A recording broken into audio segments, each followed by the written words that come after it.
México, 20 de noviembre de 1910. Cuando el eco de un llamado rompió el silencio de una nación. ¡Levántense en armas! Francisco I. Madero, un hombre de palabras, se transformó en el líder de un pueblo decidido a derribar un régimen que parecía inquebrantable. El Plan de San Luis no solo fue una proclama, fue una chispa que encendió las brasas de un cambio inevitable. Desde el norte, Francisco Villa lideraba un ejército improvisado, pero imparable, mientras que en el sur, Emiliano Zapata reclamaba justicia para los campesinos. Los caudillos emergían como héroes de sus regiones, pero también como testigos de un México fracturado de su lucha por la libertad. Sin embargo, no todo fue unidad y gloria. La diversidad de ideales y ambiciones personales comenzó a sembrar divisiones entre los líderes revolucionarios. Cada rincón del país tenía sus propias razones para luchar, y en esa multiplicidad, la revolución encontró su mayor fortaleza y su debilidad más peligrosa. ¿Qué sucede cuando una nación despierta de décadas de opresión y las urnas son incapaces de cumplir su propósito? ¿Por qué el clamor por justicia se convierte en el estruendo de los campos de batalla? En este episodio de Ecos del Pasado, Historias que Resuenan, exploraremos los primeros días de la Revolución Mexicana, desde las llamas de los levantamientos armados hasta las primeras fracturas entre los líderes. Este es el inicio de un movimiento que cambiaría para siempre el rostro de México. Esta no es una simple historia de batallas y nombres ilustres, es un eco que aún resuena en las montañas y valles de un México que nunca dejó de luchar. Es el clamor de aquellos que decidieron enfrentar lo imposible para reclamar su futuro. Prepara tu corazón y tu mente, porque esta es la historia de una revolución que comenzó con una chispa y se convirtió en una tormenta. ¿Qué sucede cuando el pasado se niega a ser olvidado? En Ecos del Pasado, Historias que Resuenan, desenterraremos relatos que han quedado sepultados en la memoria de la humanidad. Acompáñanos en un viaje a través del tiempo, donde cada episodio te revelará un secreto, una historia que aún resuena en los ecos del ayer. ¿Estás listo para escuchar lo que la historia tiene que decir? 20 de noviembre, el inicio de la revolución que cambió a México. Tras el fraude electoral de 1910, México estaba sumido en una tensa calma. Porfirio Díaz había asegurado su permanencia en el poder, pero bajo la aparente estabilidad, el descontento crecía entre campesinos, obreros e intelectuales. Francisco I. Madero, quien había intentado desafiar al régimen por la vía electoral, fue encarcelado y forzado al exilio en Estados Unidos. Desde ese exilio, Madero comprendió que las urnas ya no serían suficientes para derrocar al porfiriato. Fue entonces cuando redactó el Plan de San Luis, un documento que llamaba a los mexicanos a tomar las armas para recuperar su libertad. En este plan, Madero fijó una fecha para el levantamiento armado, el 20 de noviembre de 1910, una decisión que buscaba coordinar las acciones de los insurgentes en todo el país. Así, el 20 de noviembre no fue una fecha cualquiera, fue el día en que los mexicanos, cansados de décadas de opresión, decidieron enfrentar un régimen que parecía inquebrantable. Ese día, las primeras llamas de la revolución comenzaron a arder. Mexicanos, cuando ya no es posible sufrir sin oprobio y con daño, los tiranos no dejan más recurso que la apelación de las armas para defender sus derechos y su patria. Cita: Plan de San Luis, de Francisco I. Madero. La publicación del plan, aunque clandestina, logró difundirse rápidamente gracias al esfuerzo de periodistas y simpatizantes. En regiones como Chihuahua y Durango, los líderes locales comenzaron a movilizar sus comunidades. Pascual Orozco, un comerciante convertido en revolucionario, y Francisco Villa, un hombre de origen humilde con habilidades innatas de liderazgo militar, se convirtieron en figuras clave del movimiento en el norte del país. Villa era consciente de su papel como líder de los desposeídos, pero su brutalidad en ocasiones resultó tan despiadada como la de sus enemigos. Cita: The Life and Times of Pancho Villa, de Friedrich Katz. Las primeras movilizaciones fueron caóticas y desorganizadas.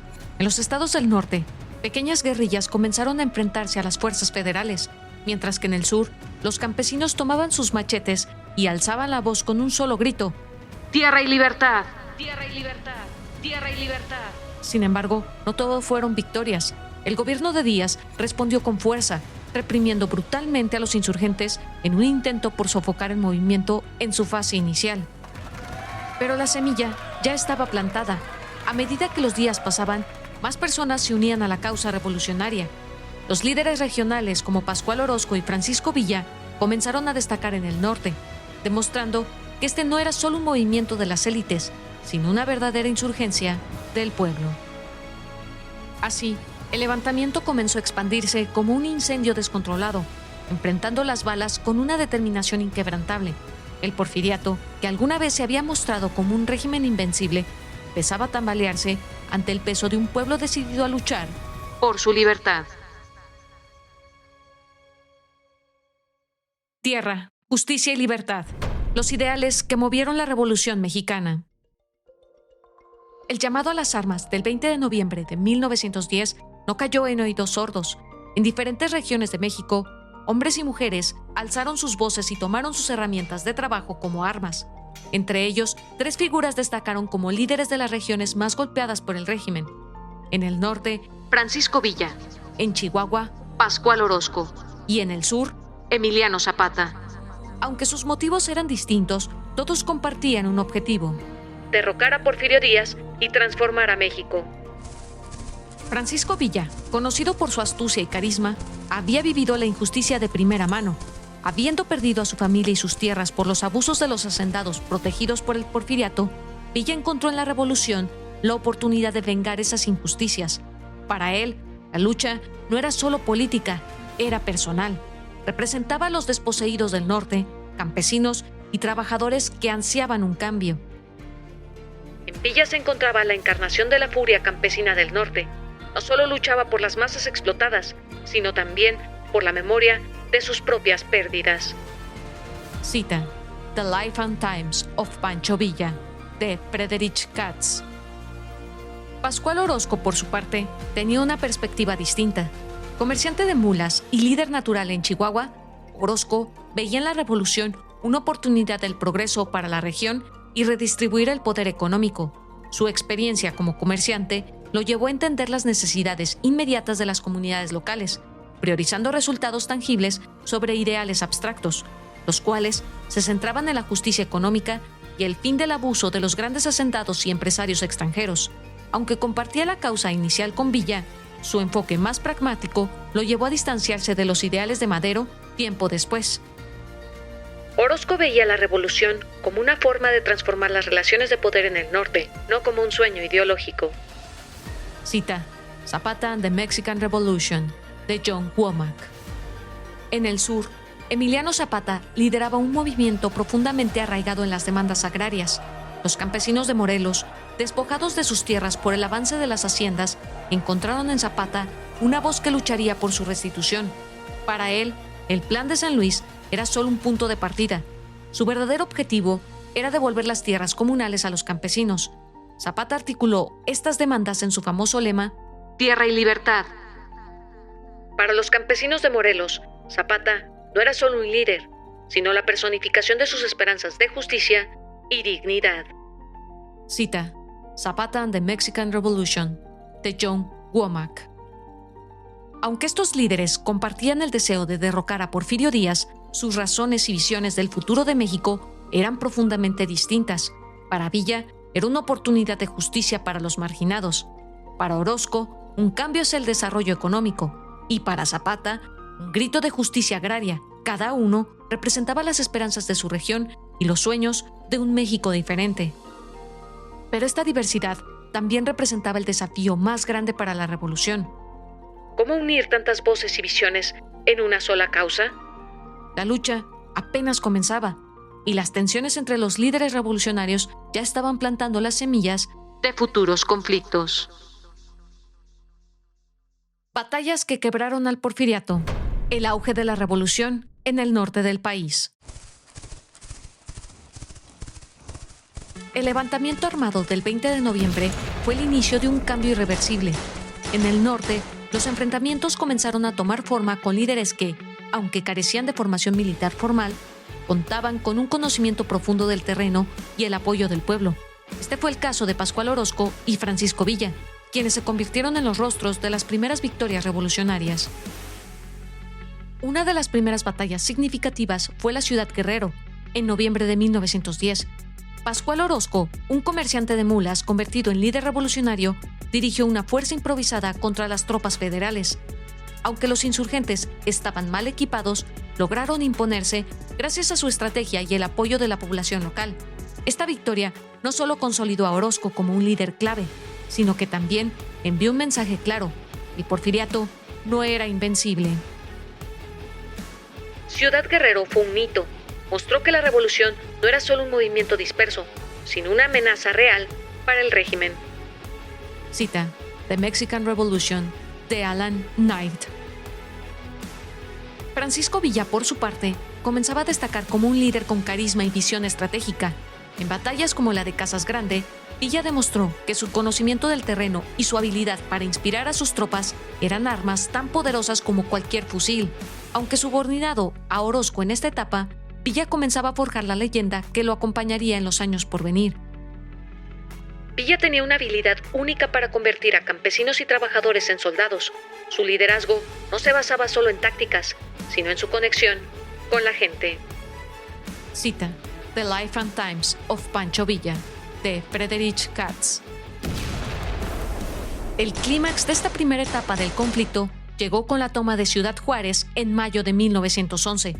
Pascual Orozco, con el respaldo de Villa y sus tropas, lideró un asedio que puso al régimen de Porfirio Díaz contra las cuerdas.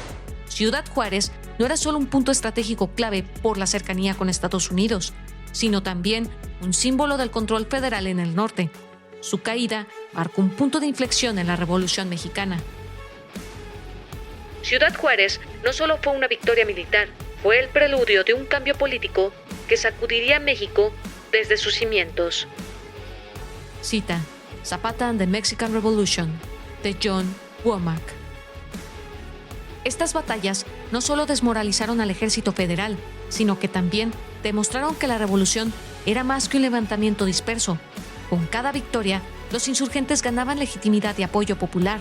Sin embargo, también comenzaron a surgir preguntas. ¿Cómo transformar una insurgencia armada en un proyecto político duradero?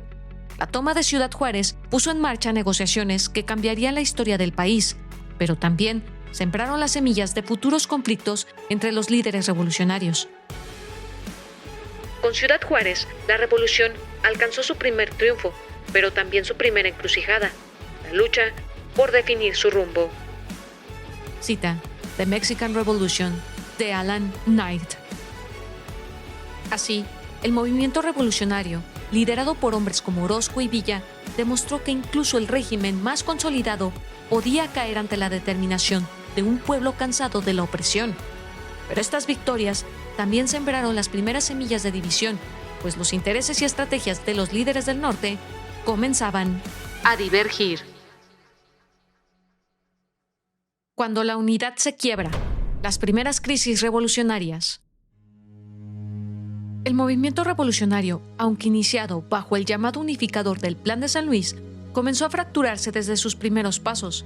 Francisco I. Madero, el rostro de la revolución, buscaba liderar un cambio pacífico y democrático, pero en el terreno, las realidades eran mucho más complejas.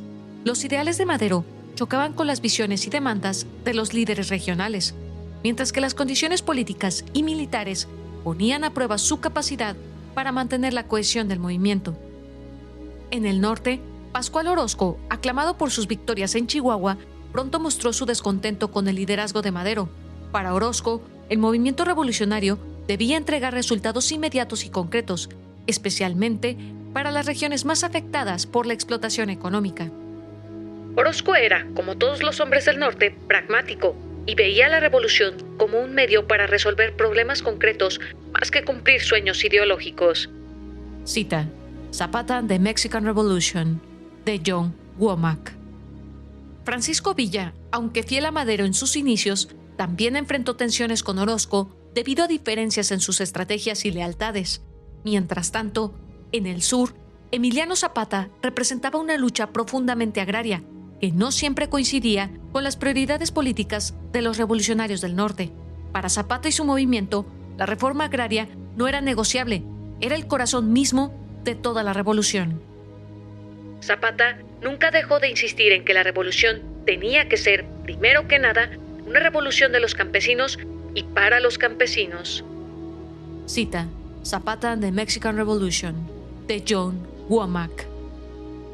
A estas tensiones internas se sumaban los desafíos logísticos y militares, la falta de armamento, la desorganización y las represalias brutales del régimen de Díaz complicaban los esfuerzos por consolidar un frente común.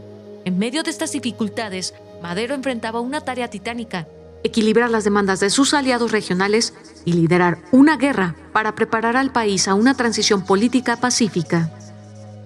Madero enfrentaba una paradoja imposible: liderar una revolución violenta mientras intentaba construir un gobierno pacífico.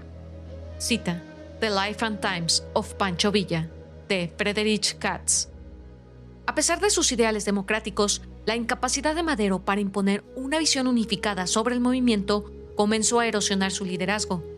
Las diferencias ideológicas, los intereses regionales y la falta de coordinación mostraban que la unidad del movimiento era frágil, que las divisiones internas podían convertirse en su mayor amenaza. El norte observa el papel de Estados Unidos en la revolución. La Revolución Mexicana no solo fue un conflicto interno, también captó la atención de las grandes potencias, especialmente de Estados Unidos.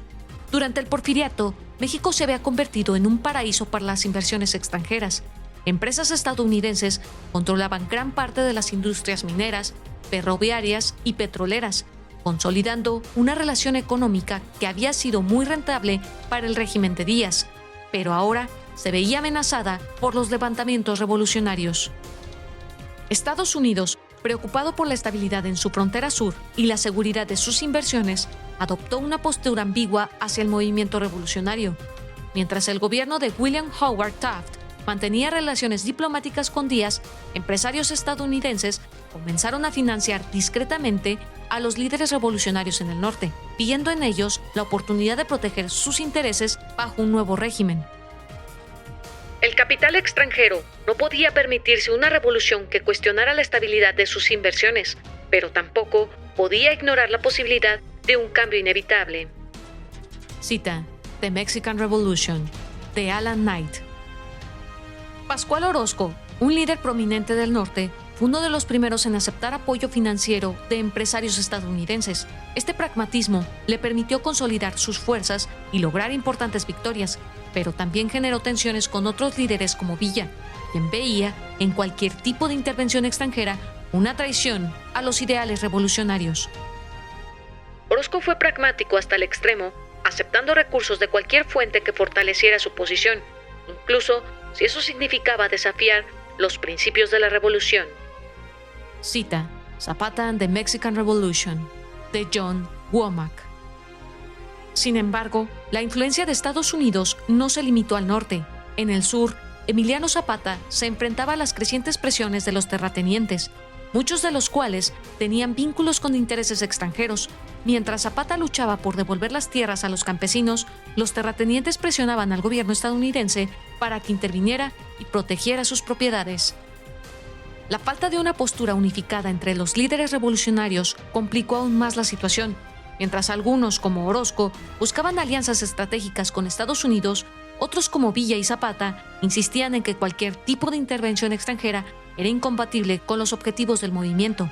Esta división no solo afectó la legitimidad del movimiento en el ámbito internacional, sino que también exacerbó las tensiones internas. El dilema entre los revolucionarios era claro: cómo mantener la independencia de su movimiento mientras se enfrentaban a un régimen respaldado por los poderes económicos más grandes del continente. Cita: The Mexican Revolution, de Alan Knight. Así, la revolución avanzaba, pero también comenzaba a ser moldeada por factores externos. Estados Unidos, lejos de ser un observador neutral, influyó en la dirección y los resultados del movimiento, dejando una marca indeleble en las dinámicas internas y en las relaciones internacionales de México. Las decisiones tomadas en este periodo no solo definirían el futuro de la revolución, sino también la percepción de México como una nación en busca de su verdadera independencia. La última marcha de un dictador, la renuncia de Porfirio Díaz. Porfirio Díaz había llegado al poder con la promesa de estabilidad y modernización. Durante más de 3 décadas, su régimen consolidó un sistema centralizado que favoreció a las élites económicas y políticas, pero que dejó en el olvido a la gran mayoría de los mexicanos.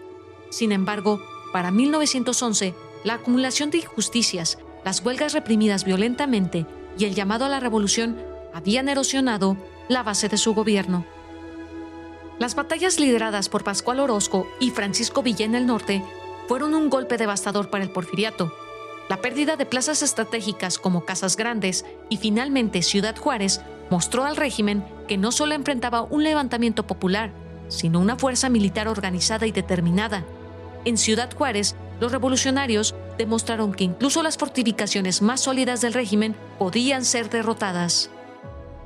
La caída de Ciudad Juárez fue más que una derrota militar, símbolo de que el régimen de Díaz ya no podía sostener su control sobre el país. Cita: The Life and Times of Pancho Villa, de Friedrich Katz. Las victorias militares en el norte coincidieron con un creciente aislamiento político de Porfirio Díaz. Dentro de su círculo cercano, los aliados más pragmáticos comenzaron a sugerir una salida negociada. Además, la presión internacional, especialmente de Estados Unidos, también influyó en su decisión. Para Washington, mantener a Díaz en el poder era cada vez más insostenible, y comenzaron a explorar alternativas para garantizar estabilidad en México. El 21 de mayo de 1911, en medio de este escenario, se firmaron los tratados de Ciudad Juárez. Porfirio Díaz aceptó renunciar a la presidencia y exiliarse, entregando el poder interinamente a Francisco León de la Barra. Para Díaz era el final de su largo gobierno, pero para los revolucionarios este acuerdo generó sentimientos encontrados. Si bien se logró la renuncia del dictador, los tratados no resolvieron las demandas sociales que habían impulsado el movimiento. Los tratados de Ciudad Juárez fueron un pacto de conveniencia, una pausa en la revolución, más que una solución a los problemas que la habían originado. Cita: The Mexican Revolution, de Alan Knight. Finalmente, el 25 de mayo de 1911, Porfirio Díaz presentó su renuncia al Congreso y dio un discurso de despedida que resonó en los ecos de la nación. He servido a mi patria con honor, pero ahora dejo el poder para garantizar la paz. Para el 31 de mayo de 1911, Porfirio Díaz abandona México con rumbo a Francia, dejando atrás un país en ebullición. Aunque su renuncia marcó el fin de un régimen, las estructuras de poder que había construido permanecieron intactas, al igual que las profundas desigualdades que caracterizaban al país. Para muchos mexicanos, el exilio de Díaz era una victoria simbólica, pero las preguntas sobre el futuro del movimiento revolucionario comenzaban a surgir. El final del porfiriato no trajo la paz que muchos esperaban. Al contrario, dejó un vacío de poder que rápidamente fue llenado por nuevas disputas y tensiones internas. La revolución, lejos de haber alcanzado su meta, se preparaba para entrar en una nueva y compleja etapa, en la que las diferencias entre sus líderes y las demandas sociales no tardarían en colisionar. La revolución continúa, el camino hacia la democracia. Con la renuncia de Porfirio Díaz, México parecía despertar de una larga pesadilla. Sin embargo, lo que muchos esperaban que fuera el inicio de una nueva era de paz y justicia, pronto reveló ser solo el comienzo de un camino lleno de retos. La revolución había triunfado en su primera etapa, pero los problemas estructurales que habían alimentado décadas de desigualdad y represión seguían intactos. Francisco I. Madero, el líder que había inspirado el movimiento con el Plan de San Luis, asumía un papel mucho más complejo, el de guiar a una nación fragmentada hacia la democracia. El triunfo de la revolución marcó un inicio, no un final. Madero enfrentó la tarea imposible de transformar un movimiento de lucha en un proyecto de nación. Cita: The Mexican Revolution, de Alan Knight. Pero la caída de Díaz también había despertado expectativas que parecían imposibles de cumplir. En el sur, Emiliano Zapata y los campesinos que lo seguían exigían que la tierra fuera devuelta de inmediato a quienes la trabajaban. En el norte, Pascual Orozco y Pancho Villa cuestionaban si Madero realmente estaba comprometido con los ideales revolucionarios. En las ciudades, los obreros y los sectores más progresistas esperaban reformas laborales y económicas que cambiaran radicalmente su realidad. Madero se enfrentaba no solo a un país dividido, sino también a una maquinaria política y económica que, a pesar del cambio de liderazgo, seguía siendo controlada por las mismas élites que habían prosperado bajo el porfiriato. A pesar de las adversidades, Madero buscó construir un gobierno basado en la legalidad y el diálogo, un gobierno que honrara los principios democráticos que habían inspirado la revolución. Pero en este idealismo, aunque noble, chocaría con las realidades políticas de un México donde las alianzas se desmoronaban tan rápido como se construían. Los sacrificios de la revolución eran inmensos, pero para quienes se levantaron en armas, el sufrimiento era el precio de la libertad. Cita: The Life and Times of Pancho Villa, de Friedrich Katz.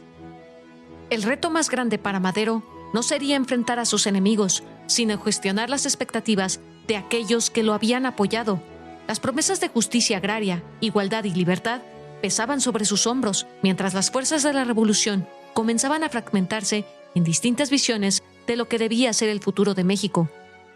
Mientras tanto, en el horizonte, nuevas figuras emergían con agendas propias. Victoriano Huerta, un general con ambiciones personales, comenzaba a tejer alianzas en las sombras. Emiliano Zapata, desde Morelos, se preparaba para luchar por sus ideales, mientras Venustiano Carranza esperaba su momento para reclamar un papel central en la historia de la revolución. En el próximo episodio de Ecos del Pasado, Historias que Resuenan, exploraremos cómo Francisco I. Madero intentó cumplir su promesa de un México democrático y libre, desde los primeros conflictos internos hasta las tensiones con los líderes revolucionarios. Te llevaremos al corazón de un gobierno que simbolizó tanto la esperanza como los límites del cambio en tiempos de revolución. ¿Qué fuerzas se alinearían para desafiar el liderazgo de Madero? ¿Cómo respondería ante los obstáculos que amenazaban con desmantelar los sueños de la revolución? La historia de la revolución no es solo el derrocamiento de un régimen, sino el compromiso inquebrantable de construir un futuro mejor. Y aunque el camino por recorrer será largo y lleno de desafíos, el eco de estas primeras batallas seguirá resonando en cada rincón de la nación. La revolución apenas comienza. Recuerda, el pasado no es solo un registro de lo que fue, sino una parte viva de lo que somos. Cada historia que compartimos en Ecos del Pasado es un recordatorio de que el tiempo puede sepultar los hechos, pero nunca podrá silenciar sus ecos. Si has sentido la vibración de estas historias en tu interior, si has escuchado el llamado del pasado, te invitamos a unirte a nosotros en nuestro próximo episodio, porque aún quedan muchos ecos por descubrir, muchas historias por desenterrar, y juntos seguiremos explorando las memorias que resuenan en los rincones olvidados de la humanidad.